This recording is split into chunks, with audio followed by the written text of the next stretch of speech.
오늘 말씀의 표제어를 보면은요, 마른 뼈라고 나와 있습니다. 뼈. 우리 뼈라고 하면은 우리 6.25 때의 전사자들, 지금도 뼈들이 많이 발굴되고 있잖아요. 특히나 오늘 이번 주는요, 6.25 75주년을 기억하는 주간이기도 합니다. 우리가 6.25 동안에 얼마나 많은 군인들이, 또 우리 군인들 뿐만이 아니고 외국에서 우리나라를 도우러 왔던 군인들이 죽었는지, 우리뿐만이 아닙니다. 우리는 나라를 지키기 위하여서 그렇게 전사자들이 나왔는데, 북한에서는 남쪽 나라를 침략하기 위해서 많은 전사자가 나왔어요. 이게 바로 동족 상잔의 비극이라고 합니다. 남쪽에서는 250만 명, 또 북쪽에서도 한 200만 명 정도의 사람이 죽었습니다. 생각하기도 싫은 그러한 아주 무서운 그런 사건이었죠. 자, 우리가 그 음악을 듣다 보면 베르디 오페라 나부코 중에서 히브리 노예들의 합창이라는 게 있습니다. 불후의 명곡이죠. 그 곡. 그런데 우리가 그들의 언어를 잘 몰라요. 그냥 들을 때 왠지 모르게 가슴이 웅크라고 이런 걸 많이 느끼게 되는데요. 바로 이 백성, 바로 히브리 노예들이 바벨론에서 노예의 삶을 사는 과정 속에 그들의 고통스러운 삶, 고향을 떠나서 고향이 그리워서 부르는 노래, 그 노예들의 애환이 서려 있는 그런 곡입니다. 한번 제가 몇 행만 읽어보겠습니다. 가라, 그리우며 황금빛 날개를 타고 고향의 절벽과 언덕으로 날아가거라. 부드럽고 따뜻한 산들 바람, 코끝을 스치는 고향의 향긋한 흙내음, 그리운 요르단 강변과 무너진 시온의 성탑의 안부를 전해다오. 지금은 잃어버린 나의 조국, 절망으로 가득한 기억들, 선지자의 황금빛 하프여 어찌하여 거두남에 걸린 채 잠잠히 있느냐. 슬프고도 잔인한 몰락의 역사를 탄식하여라. 신에게 용서와 자비를 구하라. 우리에게 견딜 수 있는 힘을 주시기를. 제가 핵심되는 부분만 발췌해서 여러분에게 읽어드렸습니다. 이 가사 속에 들어가 있는 것, 바로 신의 용서와 자비를 구하라. 이 백성들이 과연 무슨 잘못을 하였기에 이 고통을 당하고 있는 것인지 우리는 한번 생각을 해봐야 됩니다. 참으로 아름답고 웅장한 곡인데 그들의 눈물이 가사 곳곳에 스며들어 있습니다. 이 노래가 쓰여진 배경이 바로 에스겔서에서는 찾을 수 있어요. 에스겔서 1장 1절에 보면은요, 30째 해 넷째 달 초 닷새 내가 그발 강가에 사로잡힌 자 중에 있을 때 하늘이 열리며 하나님의 모습이 내게 보이니. 자, 에스겔의 나이가 30살입니다. 30살. 그리고 그가 넷째 달에 그발 강가에 있을 때랍니다. 강. 그 바벨론에서 흐르는 강물이겠죠. 강. 그곳에 사로잡히는 자들 중에서 함께 있을 때라는 것이죠. 바로 이는요, 이 30살이 됐던 나이는요, 유다왕 여호야긴이 바벨론의 포로로 잡혀간 지 5년째가 되는 해입니다. 이스라엘 백성이 노예 생활에 지치고 힘든 생활이 이제 슬픈 노래가 되어 하늘을 향하여 울부짖고 있으며, 하늘이 캄캄하고 인생의 고난이 뼛속 깊은 곳까지 치려올 때, 그때 하나님이 갈대아 땅 그발 강가에서 부시의 아들 에스겔에게 나타내셨습니다. 그리고 환상을 보여주십니다. 환상은 바로 이스라엘 백성에게 희망이 되는 것입니다. 그 내용이 37장으로 연결이 됩니다. 37장 1절 2절을 보면은요, 여호와께서 권능으로 내게 임재하시고 그의 영으로 나를 데리고 가서 골짜기 가운데 두셨는데 거기 뼈가 가득하더라. 그 골짜기 지면에 뼈가 심이 많고 아주 말랐더라. 자, 첫 번째, 골짜기에 뼈들이 가득한 이유가 무엇일까요? 사람들이 죽으면 장사를 지냅니다. 지금 에스겔의 눈에 보이는 뼈는요, 분명하게 전쟁에서 패배한 사람들의 시체, 이 시체를 독수리나 짐승들이 뜯어먹고 남은 뼈다귀입니다. 뼈다구라고 하죠. 뼈들, 우리가 그냥 쉽게 이야기해서 나뒹굴어진다 이야기할 때 뼈다귀가 막 뒹굴다 이렇게 표현을 하죠.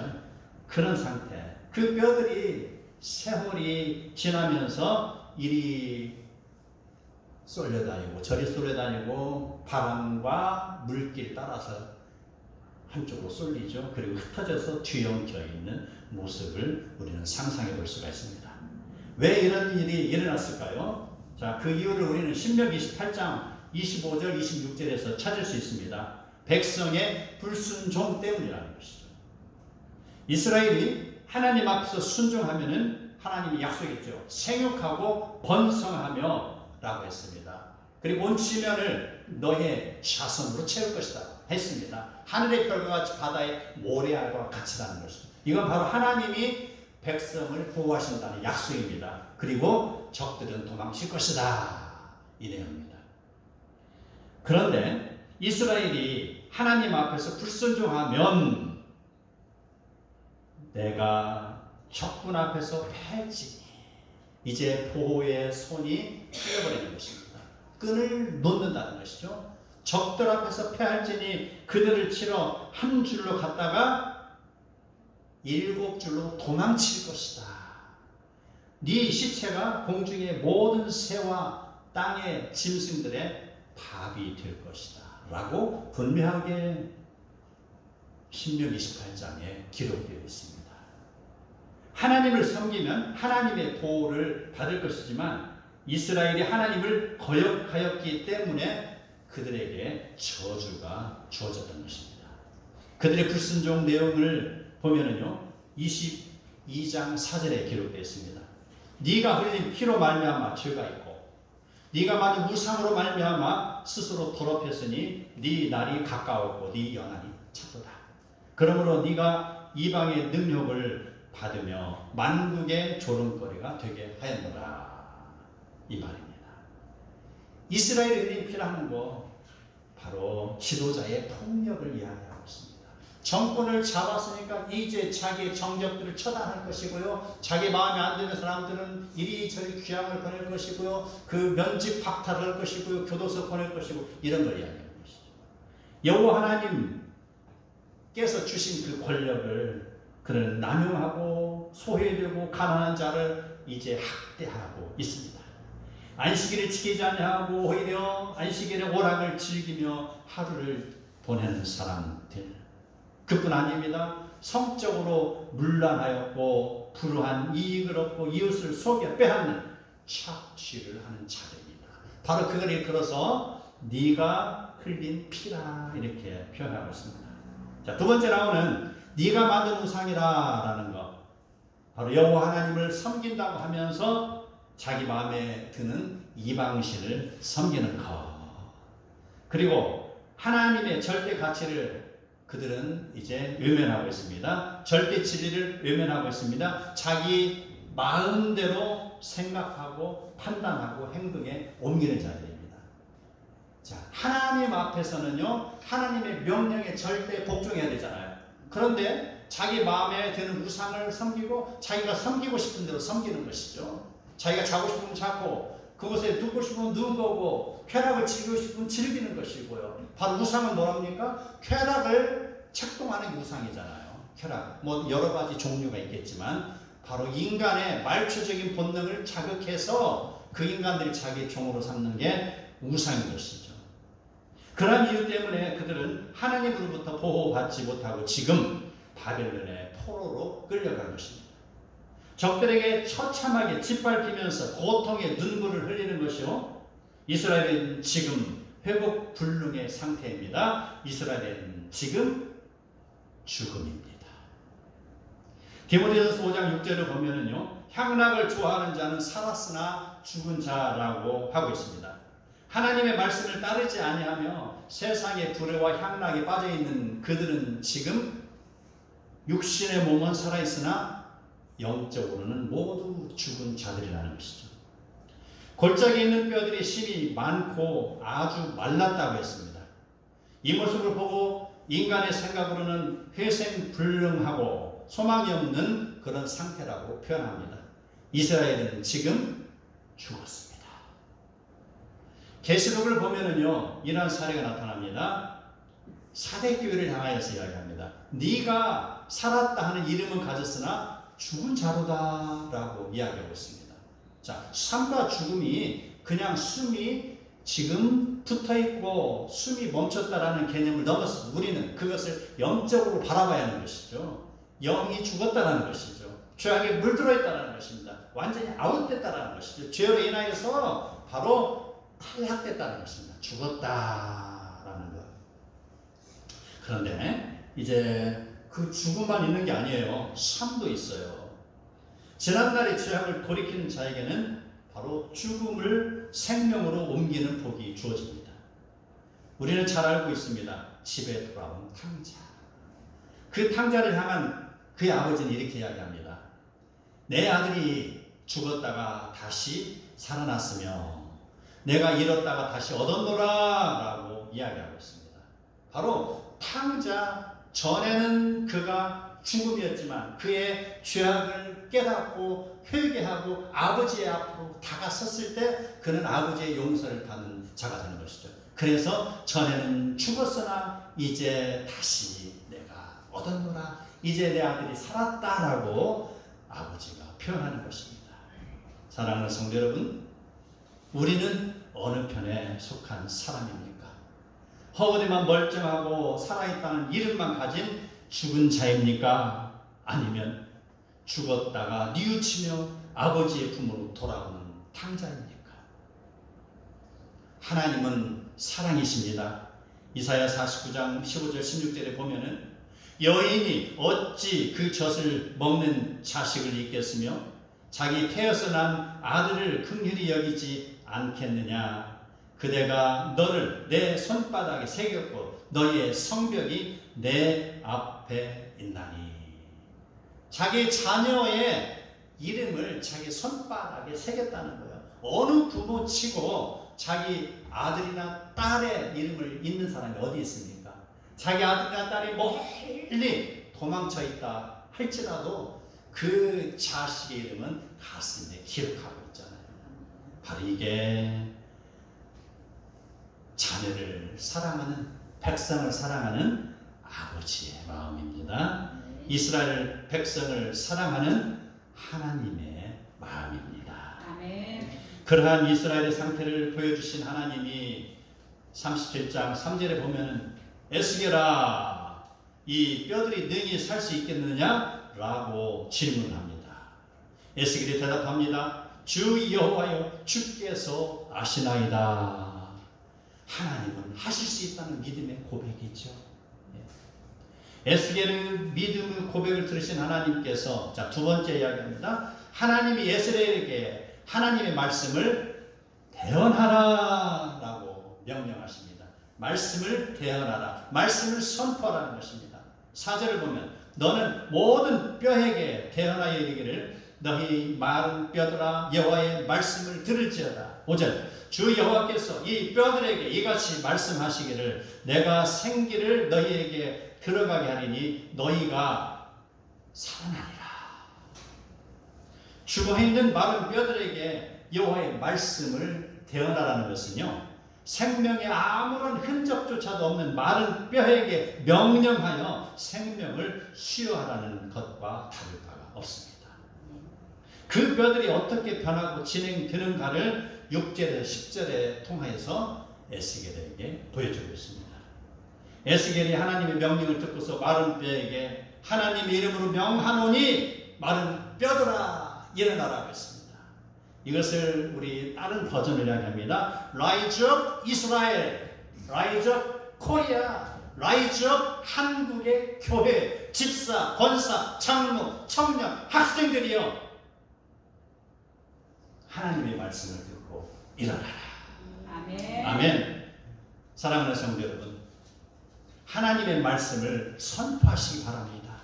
그리고 그 말씀을 따르시기 바랍니다. 그러면 하나님의 역사가 성도의 삶 속에서 일어날 것입니다. 7절, 에스겔이 태어날 때에 이제 역사가 일어납니다. 소리가 나고 움직이며 이 뼈 저 뼈가 들어맞아 뼈들이 서로 연결되고. 8절, 그 뼈에 힘줄이 생기고 살이 오르며 그 위에 가죽이 덮이나 그 속에 생기는 없더라. 10절, 에스겔이 하나님의 명령대로 대언하였더니 생기가 그들에게 들어가며 그들이 곧 살아나서 일어나 서는데 극히 큰 군대더라. 대언했어요.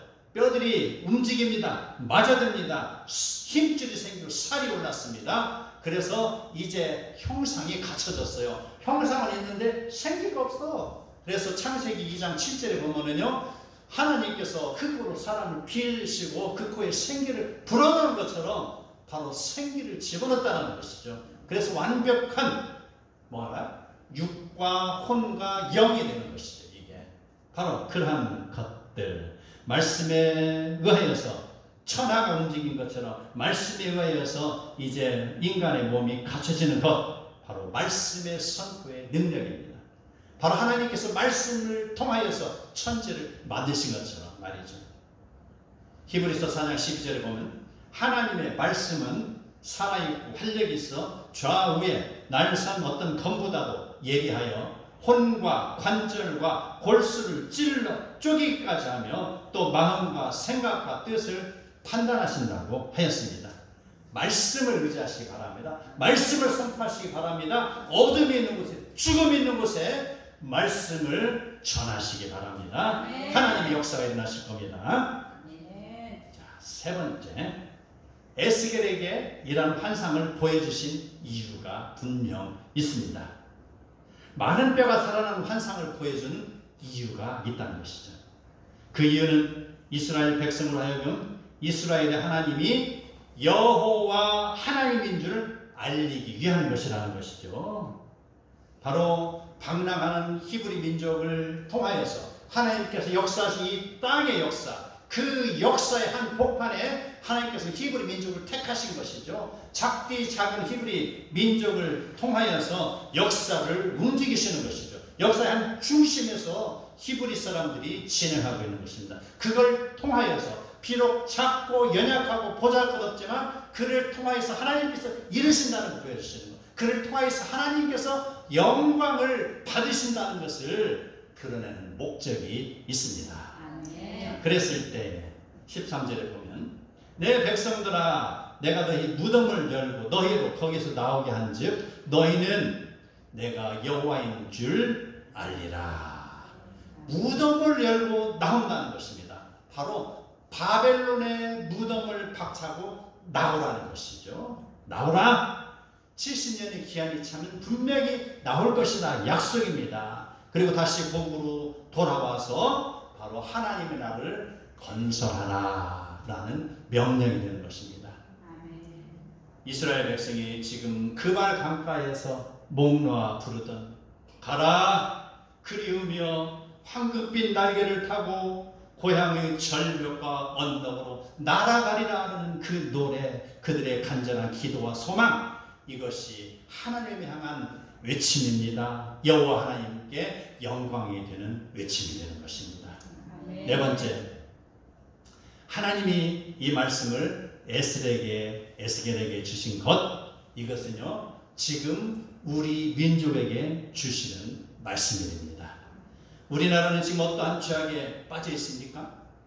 나라의 지도자와 정치인들은 타락하여 있습니다. 마약 청정국이었던 이 땅이 언제부터인가 마약의 근거지가 소굴이 되어버렸습니다.